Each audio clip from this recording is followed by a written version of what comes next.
Fala, torcedor São Bentista, está começando mais um podcast Papo São Bentista, episódio 17, o pós-jogo de mais uma derrota do São Bento. O São Bento foi derrotado pelo Criciúma pela Série C do Campeonato Brasileiro, jogando fora de casa, placar de 3-1. Dá boa noite pro Yuri, eu sei que a noite dele não deve estar muito boa, né? E já falando sobre esse resultado, a gente mal conseguiu sentir aí o gosto da vitória que veio na quarta-feira, e o gosto da derrota já voltou para o torcedor são bentista, que mais uma vez vai dormir de cabeça inchada. Boa noite, Michael. Boa noite ao amigo torcedor que, assim como a gente, mais uma vez se lamenta por mais essa derrota na Série C, a terceira em 3 jogos. Não tá fácil a situação, né? Não tá fácil. Mais um jogo que a gente não merecia a derrota da forma como foi, mas um jogo que a gente faz as coisas do jeito certo, mas pontos cruciais do jogo, né? Acho que principalmente, pelo menos para mim, a falta de um lateral foi decisiva nesse resultado, né? E como a gente vai falar mais para frente, em outros resultados também, a maioria dos gols que tomamos foi por falhas de laterais. Mas a questão é que a gente começa a se complicar na Série C e precisamos abrir o olho, senão daqui a pouco pode ser tarde demais, né? Cara, eu acho que é muito, muito complicado falar sobre merecer ou não merecer o rebaixamento, né? A derrota, né?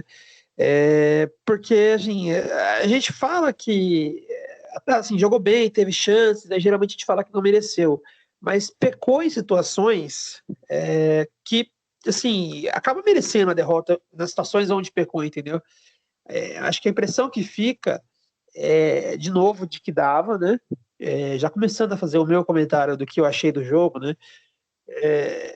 Na verdade, eu gostei de muita coisa desse jogo, por incrível que pareça. Eu tô vendo a imprensa, os torcedores, na sua grande maioria, bastante irritados, assim. Eu vi gente falando de sinal vermelho, assim, alerta vermelho, né? E o pessoal está bastante preocupado. Eu confesso que, apesar do resultado, eu estou um pouquinho menos descontente com o time, comparando principalmente com o jogo contra o Brusque, onde ali eu fiquei bastante preocupado pela atuação do time, pela diferença técnica que o time mostrou do adversário. E hoje, algumas coisas do time preocupam, como você falou, as laterais, né? Mas tem coisas boas no jogo de hoje. Eu, inclusive, por exemplo, não sei você, cara, mas eu hoje entendo perfeitamente o Edson Vieira. Assim, o que ele tentou fazer, o que ele se propôs a fazer, e não acho que esteve errado, entendeu? A gente falou aqui no podcast, o Roberto Cavalo é um treinador que gosta do jogo reativo, mesmo quando joga em casa, não nem que gosta, né? O Roberto Cavalo só sabe jogar assim. Todos os times dele jogam assim, e toda vez que o time do Roberto Cavalo tentou propor o jogo, geralmente ele acaba perdendo o jogo, né? Então o próprio treinador já percebeu isso, e mesmo enfrentando um time inferior dentro de casa, ele costuma tentar dar a bola e jogar de forma reativa. E nós falávamos no podcast, olha, se o São Bento também tentar um jogo reativo parecido com o que foi contra o Atibaia, a gente provavelmente vai conseguir, no mínimo, né, evitar que o time deles consiga produzir alguma coisa, e vamos ter o contra-ataque, que funcionou contra o Atibaia, né? Então, eu tinha até medo de que pudesse vir de uma maneira diferente. Quando o Yuri me mandou no WhatsApp a escalação, eu a princípio não gostei, que mudou o esquema de jogo, entrou com 3 volantes, né? E temia por isso, né? Nossa, deu tão certo contra o Atibaia, por que a gente vai jogar diferente? Mas apesar das alterações ali de tirar o jogador, né? Tirar um dos meio-campistas, em vez de ter um armador, ter um volante, né? Apesar disso, a proposta era a mesma, né? E o São Bento marcou tão bem quanto no começo do jogo, né? Tão bem quanto o jogo contra o Atibaia. O São Bento conseguiu fazer com que o Criciúma ficasse sem saída. A gente percebeu que o time deles não conseguia criar nada, ficava tocando a bola de lado. Até teve momentos que o time do Criciúma, além do começo do primeiro tempo ainda, literalmente entregava a bola para o time do São Bento, tentando encorajar o São Bento a propor o jogo e tentar e ver se não conseguia um contra-ataque, porque é assim que eles sabem jogar, né? O São Bento não caiu muito na pilha, se manteve ali fazendo seu jogo reativo, e o jogo reativo começa com uma boa defesa, uma marcação compacta, as duas linhas fazendo aquele jogo perfeito, de maneira que o adversário não consiga criar nada. E, na minha opinião, funcionou muito bem, até vir a falha individual, que para mim, aí, como eu acabei de elogiar o Edson Vieira, o esquema, aí a falha para mim é na insistência, mais uma vez com o Alan Vieira. Eu não acredito que é o 17º episódio, a gente ainda está falando de Alan Vieira aqui, mas é aquilo, né? Vencemos o último jogo, não tivemos críticas para fazer do Alan Vieira, porque ele não jogou, né? E agora, novamente, é só o Alan Vieira estar em campo que a gente tem sempre uma dor de cabeça com ele. E hoje eu acho que o desastre começou na escalação dele, porque até comentei com o Eury antes do jogo, em off, comentei, olha, é muito complicado escalar um jogador como esse, sabendo que a defesa, a primeira linha de defesa, ela é tão importante. A gente precisa de jogador concentrado, né? O jogo reativo, ele exige demais da concentração.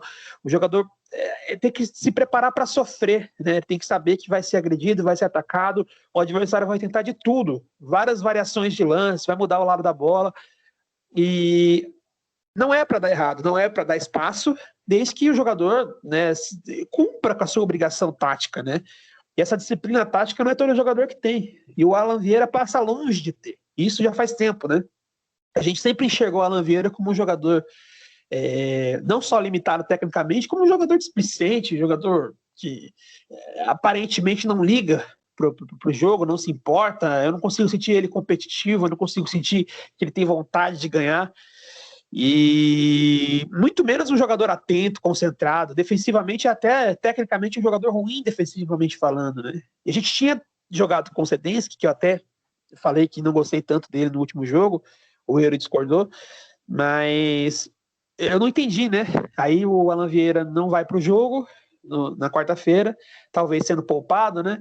E aparece nesse jogo que seria muito mais complicado, enfrentando um time forte, né? Um time grande, um clube grande, fora de casa. Mas apesar, né, falando um pouquinho do Criciúma, apesar dessa camisa pesada, de ser um dos favoritos, né, na competição, eu não achei o time do Criciúma bom. É isso que eu acho que talvez doa mais no torcedor de São Bento. Eu achei o time do Criciúma lento, o time do Criciúma com jogadores tecnicamente inferiores ao do São Bento, muito pouco criativo, praticamente não conseguiu criar nada, né? O time do Criciúma tropeçando na bola, sem saber o que fazer. Muitas vezes você via os jogadores do Criciúma olhando para o treinador, para os bancos de reserva, porque eles não sabiam o que fazer, né, com a postura do São Bento. Então, falamos do time do Criciúma, o quanto limitado era no nosso podcast de análise dos elencos, e agora se confirmando, né? O time deles tem uma vitória e um empate na competição, né? Tinha 4 pontos, foi a 7 agora. É um time bem posicionado, deve ter assumido inclusive a liderança, né? Com 7 pontos, mas não sei, não posso falar pelos outros jogos, mas por hoje é um time ruim, assim. Na minha opinião, o São Bento tem um time melhor que o do Criciúma no papel, e a gente vendo esse desenho do jogo, né, sabendo que o time deles era limitado, tinha dificuldade para criar, tentava jogar reativo na marra, o jogo era lá, né? Então eles teriam aquela obrigação do mandante de tentar propor o jogo. E aí acontece o primeiro lance, né, que muda todo a partida, né? O Alan Vieira sobe para o ataque no lance, não volta. O Juan é quem tenta cobrir ele, volta correndo lá do ataque para tentar impedir que o jogador do Criciúma, que foi lançado, invadisse a área e saísse de cara com o Macanhã. E aí a transmissão que a gente viu pela internet estava muito ruim, não dá nem para dizer se foi ou não foi o pênalti. Acredito que tenha sido pela situação do jogador do Criciúma, que sairia de frente para o gol, muito provavelmente marcaria o gol e não teria motivo para se jogar. O Juan também não reclamou muito. Mas aí acontece o pênalti, sai o gol, e gol do Agenor, goleiro que cobrou, né? E até eu falava com o Eury no privado, falava, olha, cara, acho que agora não dá mais, a gente sabendo que o Cavalo sabe se defender bem, né? Como é que a gente vai fazer? Porque entramos com essa proposta de de não perder, né, de não tomar o gol. E o São Bento começou a tentar propor o jogo e, surpreendentemente, começou a criar bem, assim, teve algumas chances logo em seguida de conseguir o empate, chances claras, né, tem uma cabeçada do Bambam que passou muito perto, e o Criciúma sonolento, tentando sentar em cima do resultado, tentando já começar a cozinhar o jogo. E eu, inclusive, é até engraçado, eu mandei uma mensagem pro Yuri no WhatsApp falando justamente isso, comentando, fazendo esse comentário sobre o time do Criciúma estar segurando o resultado, e bem no momento que eu mandei a mensagem, o São Bento chegou o gol de empate. Daí eu falei, eles vão tomar um empate, e tomaram, porque o São Bento subiu as linhas, foi para cima, começou a querer propor o jogo, rapidamente conseguiu triangular ali facinho, né? O Bambam fez uma jogada de pivô muito, muito boa com o peito, e o Fábio Bahia chutou de fora da área, né? Não tinha ninguém na frente, estava livre, ele conseguiu fazer o gol e conseguimos um empate. E isso era um cenário ideal para o São Bento, que conseguia voltar a trazer o Criciúma para a obrigação do resultado, de como mandante, que tem que ganhar, tem que propor jogo. Poderíamos voltar para o nosso jogo reativo, e isso foi bem próximo do intervalo, né? Chegamos ali no intervalo do jogo, o São Bento até teve algumas chances ali de virar o jogo ainda no primeiro tempo, né? Mas aí saiu para o intervalo com um empate e era um cenário ideal, né? Para que a gente conseguisse a virada no segundo tempo. Eu, particularmente, se fosse técnico de São Bento, assim como o Edson Vieira, voltaria reativo, de novo, visando ali, de repente, ajustar a marcação ainda mais para que não corresse o risco de sofrer o segundo gol. E sabendo que no futebol é isso, né? Depois dos 30 minutos ali do segundo tempo, geralmente o time mandante se desespera, se alça um pouco mais para o ataque, e aí teria muito espaço, poderia sair o gol da vitória do São Bento. E, na verdade, foi um pouco disso, né? Até achei que o São Bento errou um pouquinho na saída de bola. Quando você joga em transição, é sempre importante não dar muito chutão, né? O adversário perde a bola no campo de ataque, você sair tocando para acertar 2 ou 3 passes ali que a marcação vai estar muito em cima, mas depois, normalmente, você já tem o próximo jogador, o terceiro jogador a receber a bola, geralmente é um jogador livre e que vai conseguir carregar a bola em velocidade. Então o São Bento tentando fazer isso e errando muito, talvez até pela falta do jogador armador, do meio armador, né? Só tinha volante no time e o time não estava conseguindo ali fazer saída. Então muitas vezes o Criciúma vinha, não tinha espaço, perdia a bola e o São Bento tentava sair jogando e devolvia a bola para o Criciúma, né? Então isso foi a parte ruim para mim no segundo tempo. Mas marcando estava funcionando, né? O Criciúma não estava conseguindo criar nada. No primeiro tempo fez só o gol de pênalti, no segundo tempo também não conseguia levar perigo nenhum, né? E aí vem mais um lance, né? Aos 27 minutos do segundo tempo, o jogo já caminhando para chegar naquele estágio que eu comentei, que o Criciúma se desesperaria e o São Bento teria mais espaço. E sai o gol do Criciúma, que conseguiu criar, né? O Criciúma que a gente fala tanto que não consegue criar, conseguiu trocar passes bons ali, achar o jogador na lateral, mas a gente percebe mais uma falha nas laterais do São Bento, assim, mais uma vez um jogador passando livre, com uma avenida para correr, consegue fazer um cruzamento totalmente livre, o que não pode acontecer num time que está marcando, né, que está se propondo ali a não tomar o gol, principalmente, principalmente o empate não era mau negócio, né? E esse segundo gol do Criciúma é determinante, ele é um balde de água fria quando você joga dessa maneira, quando o Edson Vieira chega nos jogadores e provavelmente falou o que eu estou dizendo aqui, que eles iriam se desesperar, vamos segurar o 0-0, o 1-1, né, perdão, e depois vamos conseguir o gol numa bola. E aí, quando os jogadores tá dando tudo caminhando para aquilo, né, mais de 27 minutos com as coisas caminhando para aquilo, e aí, de repente, você sofre num lance isolado ali, né, talvez uma falha de lateral, o time sofre o gol, e aí os jogadores se perguntam, o que a gente faz agora, né, deu tudo errado, saiu o gol, não podia sair, né. Tem muito do psicológico, né? E a gente sente esse psicológico pesado, porque depois daí o São Bento sente demais o gol. Tem uma falha do Douglas Assis no terceiro gol do Criciúma, que saiu pouco depois. O Douglas que eu tinha justamente falado, nunca vi o Douglas errar, ele sempre acerta no último jogo, né? Parece que eu ziquei o Douglas, ele errou o passe, e deu uma bola de bandeja dentro da área ali pro time do Criciúma. O Michel, centroavante, que é um bom jogador, né? Fez o gol, o terceiro gol, e aí eram 30 e poucos minutos do segundo tempo, mas estava na cara que o jogo já tinha um vencedor. Então, o São Bento mostrou coisas boas nesse jogo. O São Bento, na minha opinião, tinha totais condições de vencer. Inclusive, um pouco antes do segundo gol do Criciúma, teve uma excelente chance com o Rafinha e não marcou, né? E mais uma vez, é um jogo parecido com o jogo contra o São José, um adversário que, na minha opinião, ruim, né? E o São Bento não consegue, né? O São Bento desperdiça a possibilidade de fazer pontos fora de casa, de até conseguir uma vitória importante fora de casa. E acho que evidencia esse problema nas laterais. O São Bento teve 5 laterais contratados aí, né? Nos últimos dias. Todos eles com um currículo bem questionável, né? E esses jogadores chegaram, nenhum deles vem se acertando. O Misael não se acertou, o Ferrugem foi sacado do time aí, né, que estava jogando na Série C. O Misael foi quem jogou hoje. O Alan Vieira não deu certo, o Cedense que não deu certo no último jogo também. E o São Bento vem sofrendo com gols pelas laterais. Hoje, mais gols, né, do Criciúma, e praticamente isso decidiu o jogo.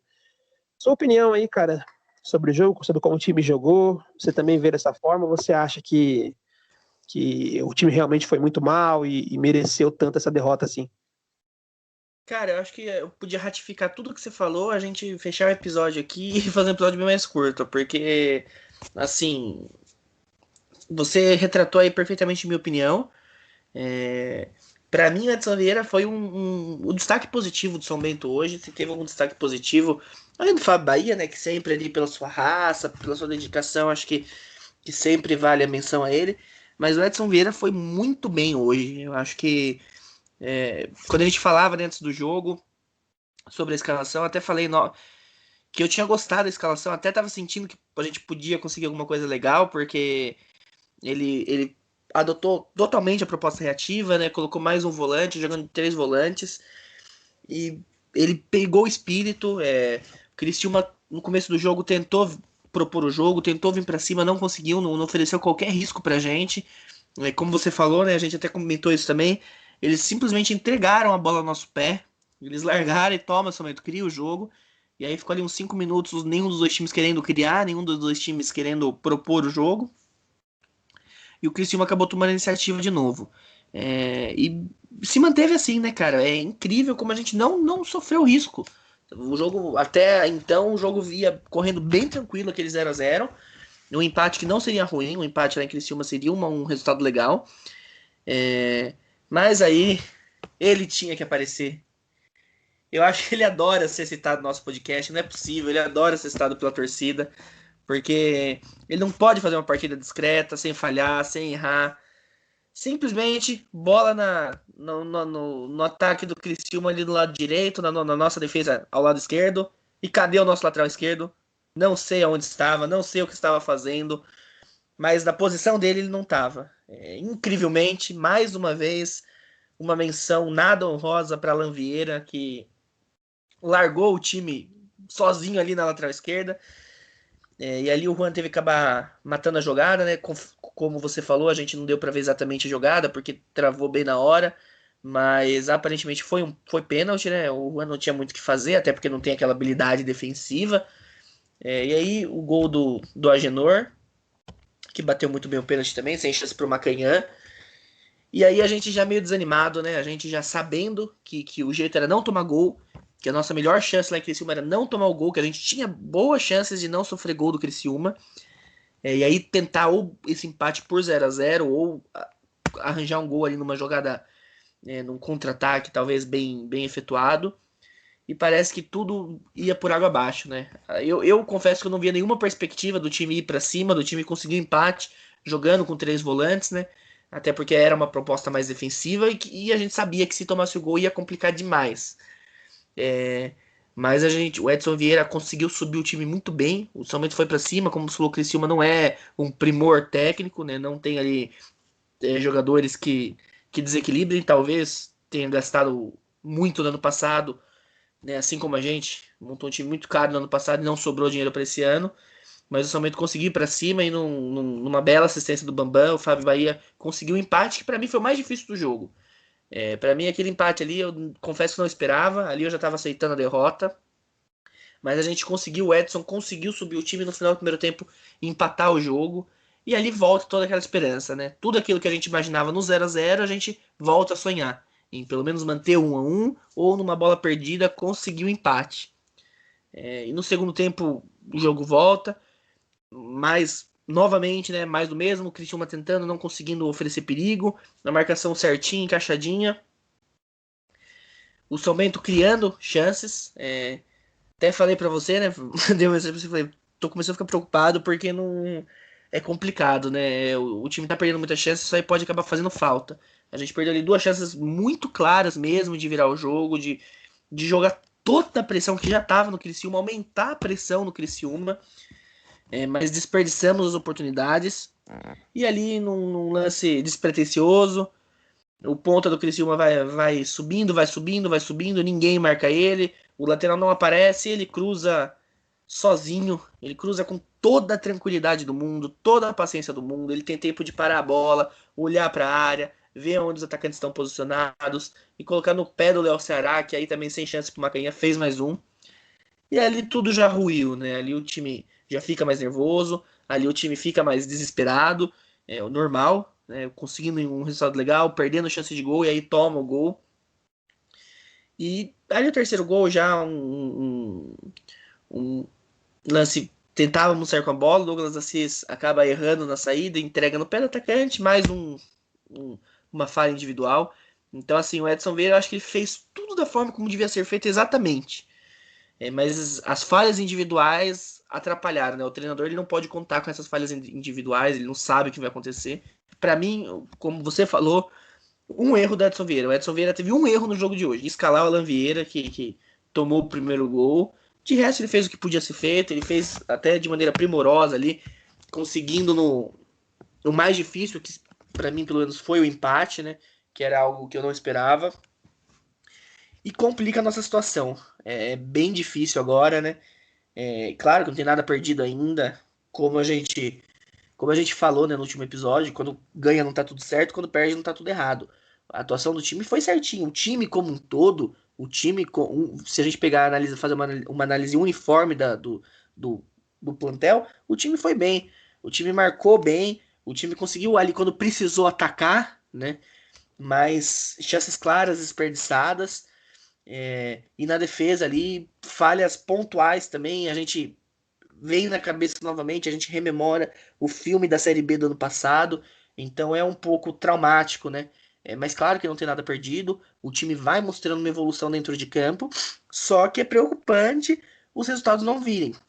Assim como a gente fez uma atuação razoável contra o São José, né? O Brusque não, porque contra o Brusque a gente foi muito mal mesmo, eles dominaram a gente, mas contra o São José e hoje a gente fez uma partida boa, acho que dá para se considerar, uma partida até do nível do adversário, se não melhor, e o resultado não vem. Então começa a preocupar, porque na Série B a gente viu muitos jogos assim, né? A gente tendo chances de pontuar e não pontuando.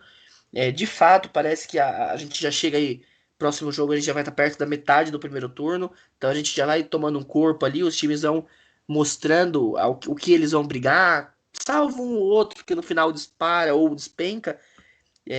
A briga pra gente vai se mostrando que vai ser contra a degola, vai ser para não cair pra Série D. Então acho que a gente também tem que agora não abrir mão da Série 2, né, como eu tinha falado, que eu preferia focar na Série C do que na Série 2, porque sem dúvida eu acho que a Série 2 é o nosso melhor, a nossa melhor perspectiva de acesso, conseguir uma boa cota para o ano que vem para montar um time competitivo. E mais uma vez, como você falou, problema na lateral, né? É muito complicado. Parece que o problema que a gente tinha na zaga no ano passado vai se deslocando para lateral. Muitos reforços chegando, bastante jogador, o elenco vai ficando bastante inchado. Claro que a gente tem que ver que a gente vai ter 2 competições importantes, 2 competições que a gente precisa de resultados, uma para subir e uma para não cair. Então, a gente vai precisar ter um elenco grande. Só que a gente não pode acabar com a qualidade do elenco, né? É claro que precisa de um grande, mas talvez um elenco mais enxuto e melhor seja melhor do que um elenco muito grande e com pouca qualidade técnica. Dos 5 gols que a gente tomou, 3 foram de falhas de laterais, né? O primeiro contra o São José e os 2 primeiros gols hoje. Então, não há, né? Pelo menos pelo que a gente ouve, perspectiva de novos laterais chegando. Chegou agora mais um para cada lado. mas provavelmente não chegue mais, então a gente vai ter que lidar com o que nós temos, o que de certa forma me causa um pouco de preocupação, porque o time tá bem, o time tá coeso, o time tá evoluindo, só que esses problemas pontuais na lateral, para mim, eu sinto que espero que não, mas sinto que pode nos custar pontos valiosos. Cara, eu tenho até uma preocupação maior. Eu tenho medo de que realmente essa deficiência na lateral seja como foi a da zaga no ano passado, né? E que o São Bento seja algo crucial para que o time não consiga sair dessa situação, não consiga mais nenhum resultado e talvez até culmine em mais um rebaixamento, né? Porque ano passado foi isso, né? A gente não tinha zagueiro, trouxe zagueiro questionável, não deu certo, trouxe outro, questionável, não deu certo. E o São Bento tinha um ataque bom, funcionava o meio de campo. Quem reclama do Rodolfo, né, como meia? Quem reclama do Zé Roberto como centroavante foi vice-artilheiro do campeonato. Paulinho Boia, que era um dos melhores pontas, né, e que até voltou para o São Paulo, tem tido oportunidades lá. A gente tinha um ataque bom, tanto que eu acho que o terceiro melhor ataque do campeonato, mas a defesa não permitia que o São Bento ganhasse jogos, mesmo ganhava muito pouco não existe, né? Poucos jogos, um ou outro de vez em quando, porque quando a defesa tomava um e o ataque fazia dois, ou quando tomava dois e o ataque fazia três, teve até várias situações assim, né? Vitórias por 4-2, né? E quando o normal, né? Isso aí eram exceções. O normal era o São Bento fazer um e tomar dois, né? E perder quase todos os jogos. E eu temo por isso na Série C, se as laterais não vão ser o nosso problema esse ano, porque é muito difícil um time que tem laterais tão complicadas conseguir com qualquer objetivo, mesmo a permanência, né? Porque independente do ataque funcionar, ser bom, se todo jogo a gente tiver jogador descendo livre pela lateral e cruzando do jeito que o cara cruzou hoje, né?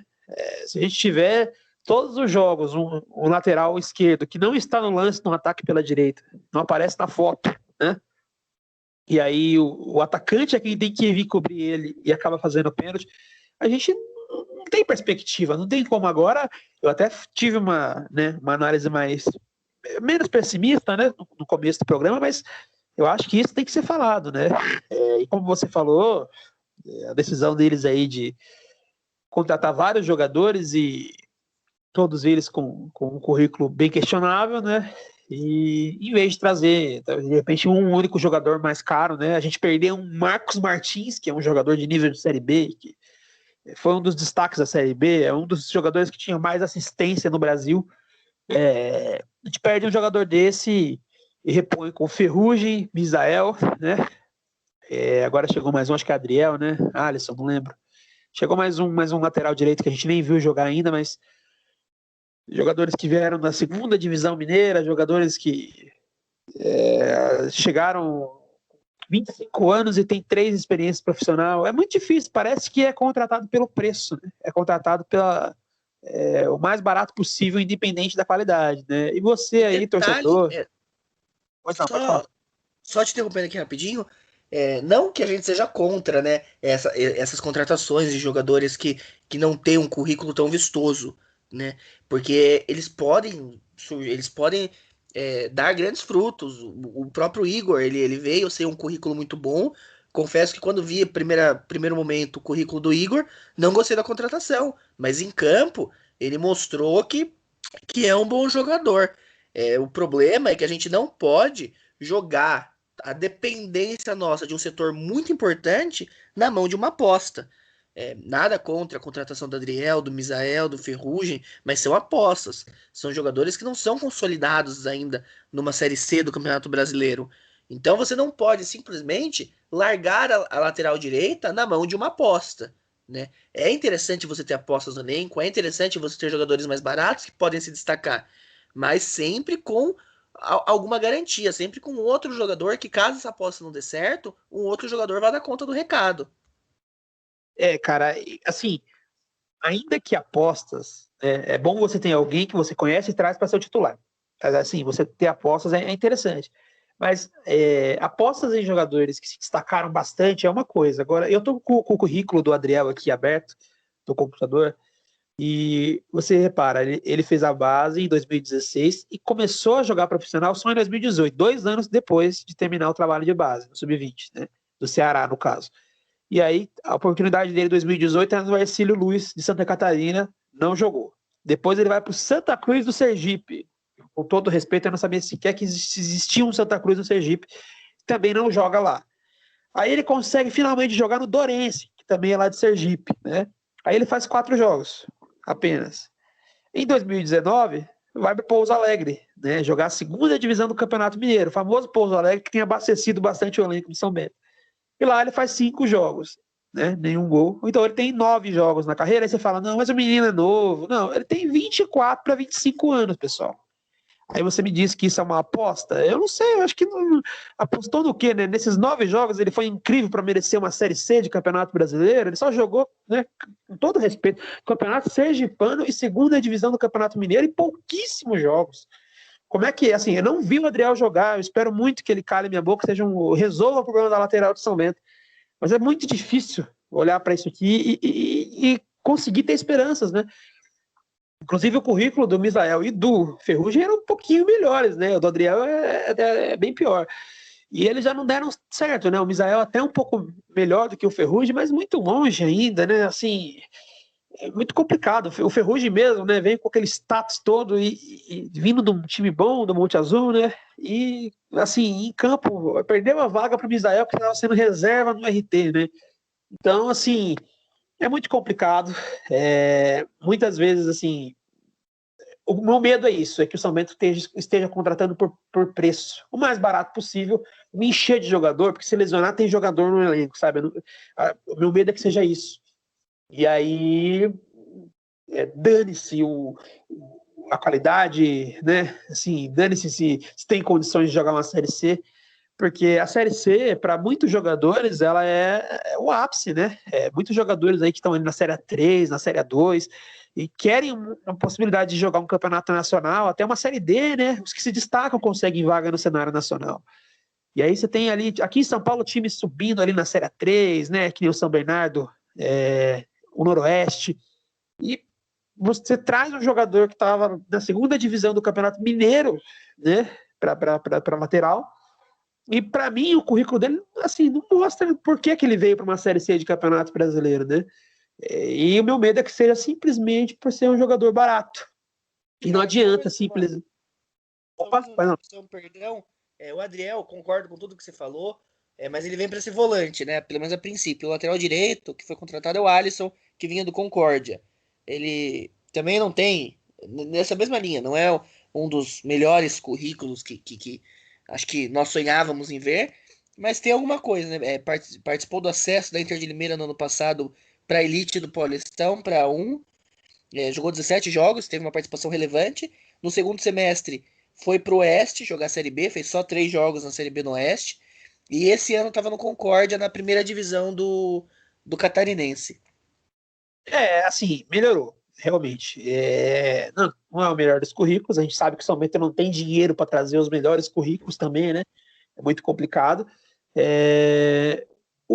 Aqui para mim na ficha o Adriel aparece como lateral e volante, né? Mas, então ele deve ter vindo para ser volante, aí menos mal, porque realmente já temos ali os titulares da posição, já temos o Bahia, temos o Serginho, o Evandro, que é o primeiro reserva prontamente ali, né? Então ele vem com uma opção no banco aí, menos mal, né? Agora, também seguindo na mesma linha, né? O Alisson, mais uma aposta de novo, então a gente vai nas apostas, as 2 apostas já deram errado, vamos para a terceira, e vamos torcer pelo Alisson que dê certo, né? Mas é como um amigo meu sempre falou, né? Ele dizia para mim que o São Bento provavelmente está tentando fazer isso, né? Em vez de trazer um jogador de 10 mil, a gente traz 5 de 2 mil, né? E isso tá na cara que é difícil de dar certo, né? E assim, lateral não é posição para você abandonar, para você não trazer nenhum jogador ali que você realmente confie e largar na mão da sorte a lateral. Isso é muito perigoso. E eu temo muito, né, pelas laterais aí na sequência do campeonato. É o que mais me preocupa, né? Gostei do Edson ter mantido o Misael, que foi um pouquinho melhor. O Ferrugem não estava dando mesmo. E a opção aí na lateral esquerda, eu acho que ele errou, obviamente, o Alan Vieira pelo Savinski. Você falou que foi o único erro dele, mas eu também penso nesses jogadores que estão chegando, se são indicações e assim, né? Por enquanto, só o Igor, né? Realmente foi uma grata surpresa. O Igor, que aliás, hoje não foi bem, eu vou até começar a falar das atuações. Destaques negativos e positivos. Claro que hoje os negativos são gritantes, são muito maiores, né? Batido falar do Alan Vieira, displicente, desconcentrado, culpado no lance do primeiro gol, né? Não sei porque o Alan Vieira tá jogando ainda, o que ele quer do São Bento. Na minha opinião, eu falei isso lá no grupo do São Bento. Para mim, o Alan Vieira poderia ser dispensado. Eu estaria de acordo em pagar aí o restante do contrato do Alan Vieira, simplesmente para a gente se ver livre dele. Tá atrapalhando, tá prejudicando, né? O Evandro hoje, para mim, também começou o jogo de titular, teve oportunidade, não foi bem, estava mal, errando muito passe. O Igor estava muito sumido na partida, achei bastante estranho isso. Ele é um jogador muito participativo aí nos últimos 3 jogos. Tinha bastante esperança nele nesse jogo, por ele ser um jogador que estava com físico complicado nos primeiros jogos e talvez agora estivesse melhor, mas me surpreendeu negativamente, não foi bem. Desapareceu do jogo. Até o Juan também, bastante abaixo do que a gente costuma ver do Juan. O Douglas dá para citar pela falha, mas eu achei que ele foi bem no restante do jogo. Foi a falha individual. Claro que, né, campeonato nacional, tudo que a gente passou ano passado com falha individual, né? Não tem como. Não, tudo bem, não. Assim, é uma falha grave, terrível, e custou o fim do jogo ali. O São Bento até teria uma bafa no finalzinho para tentar um empate, e não teve por causa da falha do Douglas. Mas não dá para dizer que a atuação dele foi de toda ruim, né? E tem um pouco de crédito o Douglas Assis, mas precisa ser citada essa falha, né? Achei também que o Guarujá entrou muito mal, foi péssimo, bastante imaturo, como eu sempre falo. Às vezes ele até tenta, vejo que ele é esforçado, ele quer ir para cima da marcação, ele quer passar entre 2 jogadores do Criciúma e assim, também prejudica a jogada de ataque. Eu vi no grupo do São Bento lá que a torcida tá toda com bronca do Guarujá, não tá mais colando a ideia do Guarujá, não tá dando certo. E o Lucas Silva, o volante, que chegou também, acho que foi você, né, que até comentou no jogo que a gente trabalhou como Gandula, que ele é bastante participativo no banco. Eu gostei, porque mostra que é um volante, né? Geralmente ele podia ser um segundo capitão em campo, quando a gente não tivesse Bahia, podia ser aquele jogador que comanda o time, e já é uma boa característica o cara se preocupar ali, né? Mesmo chegando agora, estando no banco. Mas foi mal, pesado pra caramba, lento, deu tudo errado. Não foi bem também, não. Para dizer alguma coisa de positivo, eu vou dizer o Bahia, que marcou o gol e que estava ligado e dando os botes dele, como sempre, e o Bambam, que deu assistência para o Bahia, num trabalho muito bom de centroavante, também senti ele bastante ligado no jogo, mas nada demais, só para dizer algo de positivo do time do São Bento. Então, é complicado, cara, sobre o que você falou aí sobre possibilidade de rebaixamento. Eu ainda acho que tem tempo, mas é complicado, porque a gente teria 18 rodadas, 54 pontos, né, para fazer 21, que é a conta para não cair. E agora a gente tem só 45 pontos para fazer 21. Se passaram 3 rodadas e o time não saiu do zero. O G4 disparou completamente, né? Vamos começar aqui um giro da rodada já para a gente falar sobre o campeonato, a situação do São Bento, como que fica agora. Mas então o G4 disparou, né? O Criciúma foi a 7, o primeiro time que aparece no G4, né? O quarto colocado já tem 6 pontos, o São Bento não tem nenhum. Então eu falei no último episódio o quanto que é difícil você tirar 6 pontos num campeonato de Série C, né? Que tem muitos empates. Então a situação de classificação já subiu no telhado, já ficou muito complicado. Claro que tem 15 rodadas ainda, mas precisaria de uma. O São Bento já criou uma situação onde ele precisa de uma arrancada, como aconteceu na Série C, na Série A2, né? E na Série C é muito mais complicado de fazer isso, os times são, né, bastante qualificados. Os times vão jogar somente uma vez por semana, então eles vão se concentrar muito naquele jogo, o São Bento tem que dividir a atenção. Então, muito complicado, né? São Bento para a questão de classificação. Para rebaixamento, ainda possível, mas assim, são 2 pontos já, né? O penúltimo colocado, que é o Boa. Então, assim, talvez uma vitória já não baste para sair, porque, né, se Boa Esporte e Londrina, que tem 2 pontos, empatarem seus jogos, talvez ali já no saldo, que São Bento tem tomado muitos gols, no saldo não consiga sair mesmo vencendo o próximo jogo. Então, olha a situação que se coloca em 3 rodadas do São Bento, né?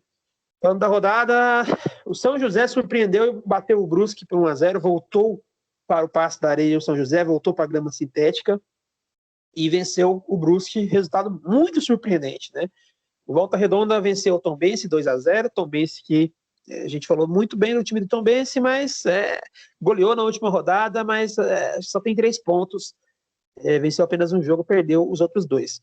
O Ituano empatou com o Londrina dentro de casa, placar de 1-1. O Boa Esporte empatou com o Ipiranga também por 1-1, e hoje o São Bento perdeu no Criciúma 3-1. Cara, a briga é para não cair mesmo, então? É cedo para analisar, né? Mas tudo vai se desenhando para nossa briga ser para não cair. A manutenção na Série C se mostra como o grande objetivo agora para e cada jogo começa a se tornar muito importante. Eu não gosto de falar que cada jogo vai se tornar uma final, que a gente não tem boas lembranças dessas palavras, né? Mas não podemos mais perder pontos bobos. Próximo jogo a gente já pega o Ipiranga aqui em Sorocaba na quarta que vem, né? Um jogo que seria no domingo, mas como vamos ter jogo nesse mesmo dia pelo Campeonato Paulista da 2, o jogo contra o Ipiranga foi adiado para quarta-feira que vem às 16 horas. O Ipiranga é um time que, diferentemente do que esperávamos, vem muito bem. É um time que conquistou pontos importantes, já está com 4 pontos na tabela. Então, não vai ser um adversário fácil. Mas a gente não pode mais perder ponto. A gente vai jogar em casa, a gente vai jogar no gramado que a gente está acostumado. E se a gente quiser brigar por alguma coisa, brigar pela permanência, brigar por algo a mais, a gente não pode pensar em qualquer resultado que não seja vitória. Com todo respeito ao Ipiranga, mas o jogo em Sorocaba, depois de 3 derrotas seguidas, a situação vai se complicando e a gente não pode pensar em perder ponto na nossa casa. Então, é cedo para falar o que a gente qual vai ser nossa briga no campeonato, é cedo. Mas tudo vai indicando que a nossa briga vai ser lá embaixo. E se confirmar isso, nós não podemos desperdiçar mais pontos. Eu acho que a nossa cota, o nosso limite de tolerância para perder pontos se deu. Foram 3 jogos, tudo bem. A gente entende todos os problemas físicos que o time enfrentou, né? Toda a questão de que os adversários tinham mais preparação. Mas agora a gente já vai completando um mês de preparação. Já fizemos 4 jogos, até o jogo contra o Piranga vamos ter mais 2 jogos. Então, a gente vai terminando esse problema da falta de preparação e a obrigação por resultados vai chegar. O futebol está evoluindo? Está evoluindo. O time que jogou contra o São José, contra o Brusque, deu para ver uma completa diferença do time que jogou contra o Atibaia e contra o Criciúma. Só que não é só o futebol. Na Série B a gente apresentava um futebol razoável e o resultado não veio, a gente acabou caindo. Então a gente precisa começar, nem que seja para jogar mal. Se for para jogar mal e conquistar os pontos, que seja assim. Mas os pontos precisam começar a vir. Assim, eu acho que agora o São Bento se colocou numa situação onde até se falava sobre o que priorizar, né, a A2 ou a C, mas agora a situação na CSP ficou de uma maneira que não tem mais para onde correr, né?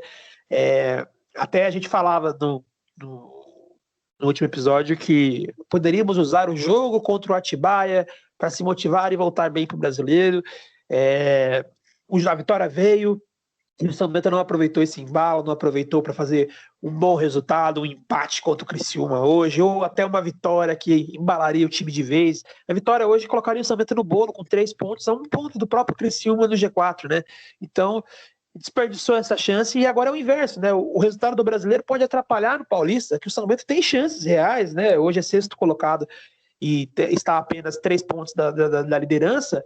E a 2 rodadas do fim, o São Bento tem uma tabela legalzinha e no fim poderia até, né, tem chance de buscar o acesso no Campeonato Paulista e às vezes o brasileiro, tantas derrotas, 3 derrotas, coloca o time tanto em xeque, pode atrapalhar, porque agora a gente tem 2 partidas pelo Campeonato Paulista, né, já vamos falar disso, o Audax e o Monte Azul, seguidas, né, a gente joga com o Audax na quinta-feira e contra o Monte Azul no domingo. E agora o São Bento tem que carregar o peso dessa derrota, da terceira derrota seguida no Brasileiro, né? E não tem como não pensar em Série C, não pensar no Ipiranga quarta-feira. Vamos ter que, de novo, tentar criar uma boa atmosfera para o jogo com os resultados do Paulista, né? Espero que não aconteça o contrário, que o time não se abale no Paulista devido ao que está acontecendo no Brasileiro, né? É até difícil. Eu, não sei você, cara, mas eu gostaria que nem tivesse esses 2 jogos do Paulista. Queria que já voltássemos para a Série C, porque me preocupa bastante. Eu não vou conseguir nem sequer sorrir, ficar feliz, né, se a gente conseguir confirmar a classificação, porque o brasileiro me preocupa demais, gente. É uma possibilidade de rebaixamento para a Série D, né? Assim, que seria acabar com todo o projeto que foi feito, que subiu o São Bento tantas vezes seguidas aí, que nos levou na Série B, né? Então, seria destruir tudo isso e até ameaçar nosso calendário nacional, porque teríamos um ano garantido na Série D, que é tão deficitária, mais deficitária até do que a Série C, e depois teríamos que conquistar a vaga no Paulista para voltar ao Campeonato Brasileiro. Nem estamos na primeira divisão do Paulista, né, hoje. Então, assim, é gravíssimo, né? A permanência é o mínimo, e a gente já falou aqui que permanecer na Série C é ficar bem próximo do quarto colocado, provavelmente, né? Que vai se classificar. E não é perdendo 3 jogos seguidos que o time vai entrar nessa linha, né? Então a gente vai precisar de uma arrancada. E o jogo contra o Ipiranga hoje virou final. Eu sei que o pessoal tem trauma das finais do São Bento aí, mas tivemos um pouco desse aspecto no jogo contra o Atibaia também, né? Que era um jogo decisivo, que assim, era ganhar ou afundar de vez, e conseguimos a vitória. Eu acho que é desse jeito de novo contra o Ipiranga. Como você bem falou, a gente já fez 4 jogos e vamos fazer mais 2, né? Então vamos ter 6 jogos, será nosso 7º jogo após a parada. E não tem desculpa de novo, jogando em casa contra um adversário que provavelmente deve brigar embaixo também. São 3 pontos o que o São Bento tem que buscar, não tem outra maneira. E precisa acordar logo nessa Série C. Mas antes, então, a gente tem o Audax, né, pelo Campeonato Paulista. Inclusive, jogo importante também, porque o São Bento pode conseguir a classificação nesse jogo.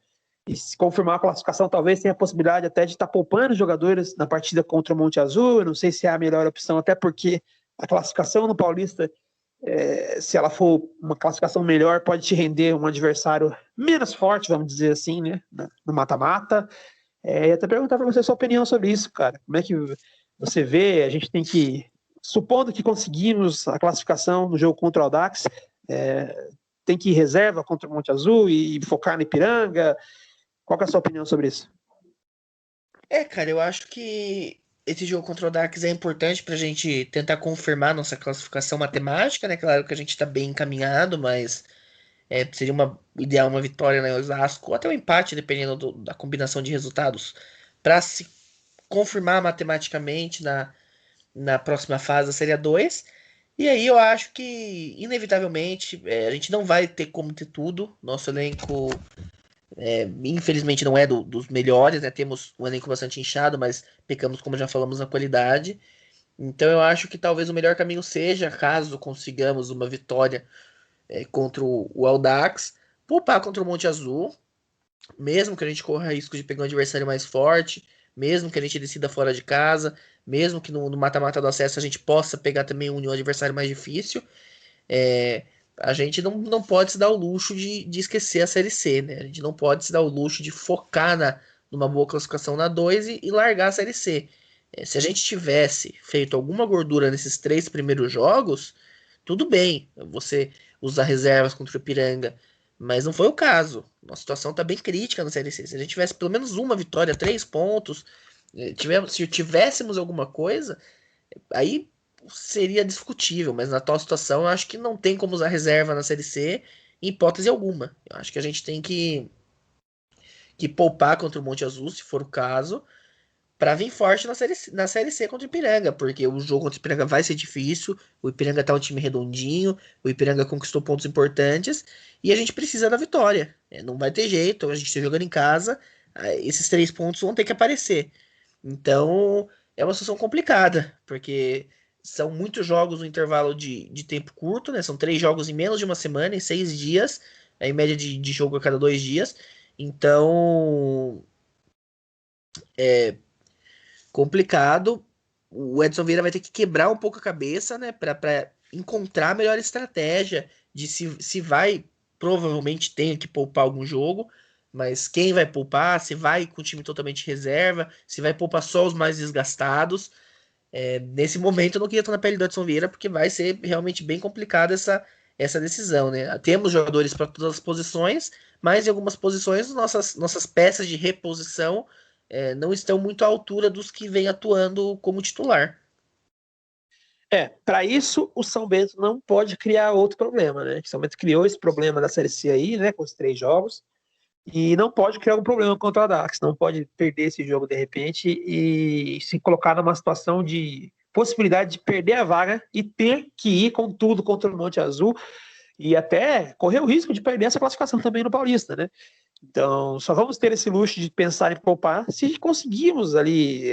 A vitória garante a classificação, mas a gente fala também sobre os outros resultados, né? Se eles vão ajudar também para que a gente consiga essa classificação, que está muito próxima, mas a gente vai precisar também já, de novo, começar a pensar no Campeonato Paulista e quinta-feira fazer um grande jogo fora de casa. Não é um jogo fácil também. Acho que a derrota do Audax na última partida que surpreendeu bastante, a vitória do Rio Claro, né? Acabou tirando eles, né, deixando praticamente sem chances ali na briga. Isso ajudou a gente um pouco, mas continua sendo um time ok que estava brigando até para se classificar. Então, agora, quinta-feira, não tem jeito, pensar no Audax, tentar vencer e depois pensar nessa possibilidade de poupar jogadores contra o Monte Azul. Concordo com você, acho que independente se tiver a classificação matemática assegurada, não digo o time todo reserva, mas talvez mesclado, claro, buscando a vitória contra o Monte Azul ainda assim, né? Mas focando no Ipiranga, focando na Série C, o São Bento vai precisar se desdobrar, né? Mas para trazer um pouco para o lado, né, mais otimista, o que de bom a gente teve hoje, eu acho que o São Bento conseguiu, no mínimo, se equiparar ao Criciúma. O Criciúma não foi melhor que o São Bento, inclusive, na minha análise, o São Bento tem mais time que o Criciúma no papel também, mais tecnicamente falando. E isso é uma coisa boa, né? Fisicamente não ficamos tão atrás, um pouquinho abaixo, mas já está se equiparando no físico também. Acho que o que de bom fica é isso, né? A gente olha para esse time e pensa, não, olha, o time compete sim, né? Hoje enfrentamos então o líder, né? E poderíamos ter vencido. Então, claro que não pode ficar com esse discurso até o final do campeonato. A gente precisa de resultado para ontem, mas pelo menos é alguma coisa para a gente tentar ver uma luz aí no fim do túnel, né? E se preparando para essa sequência na Série C. Cara, então acho que o que mais preocupa são as laterais mesmo. Talvez repetir a receita do que foi feito contra o Atibaia para ver, né? Se bem que lá também teve lateral falhando e teve gol sofrido. Então, mas assim, tentar ver as novas opções do elenco, porque eu acho que o que preocupa mais são as laterais, né? E o time ter se mostrado, acho que melhor que o Criciúma, teve chances de marcar outras chances perigosas além do gol que fez, né? E o Criciúma praticamente não teve nada, né? Teve a falha do Douglas, o lance do gol que também falha na lateral, praticamente não levou perigo em nenhum outro lance. Então, dá para dizer até que foi melhor que o Criciúma, mas saiu derrotado de novo. Então, o que fica de bom é essa paridade que teve contra um líder do campeonato, mas o que fica de preocupante é a situação das laterais. Vamos ver como vão resolver isso daí, né? Vamos torcer pelos que ainda não jogaram. Bom, cara, encerrando então o episódio de hoje, agradecer por ouvinte, pela audiência, por escutar a gente aí sempre. Tem um pessoal bastante fiel que está sempre escutando, a gente observa bastante dos números aí, pessoal que dá like, que comenta. Agradecer a todos vocês, que continuem, né, para que a gente continue motivado a continuar aí com o projeto. E boa noite para você aí, Yuri, cara. Tenha uma noite menos turbulenta aí e que quinta-feira a gente consiga, né, virar essa chavinha de novo aí. Boa noite, Maico. Boa noite, meu amigo ouvinte. E é isso, cara. Agora não tem muito tempo. O bom de ter muitos jogos na sequência é que não tem muito tempo para lamentar a derrota, né? Então já é virar chavinha, é olhar já pro jogo contra o Dax. se preparar para conseguir um bom resultado. A gente não pode levar esse desânimo da Série C para a Série 2, que a gente vem bem, de 5 vitórias seguidas, bem embalado, com boas chances de conseguir a classificação. Pensar no próximo jogo, ter o pensamento positivo, que pese o pensamento positivo não ajudar na prática, é o que nos resta como torcedor, né? Ter pensamento positivo, e agora no momento tão crucial que teremos também do clube nas eleições, né? Nós temos também um papel fundamental de decidir o futuro do clube. Então, vamos já começar a analisar as opções para as eleições. Vamos torcer para que a gente consiga se recuperar ainda em campo na Série C e que a gente consiga manter o embalo na Série 2. Reitero nosso pedido para os amigos curtirem nossas redes, nossas páginas nas redes sociais. Temos Twitter, temos Instagram, temos Facebook e temos YouTube. Fora isso, meu boa noite a todos e até o próximo jogo. Após o jogo contra o Audax, estaremos aqui novamente. Quem sabe, se Deus quiser, podendo comentar a 6ª vitória seguida do São Bento no Campeonato Paulista da A2.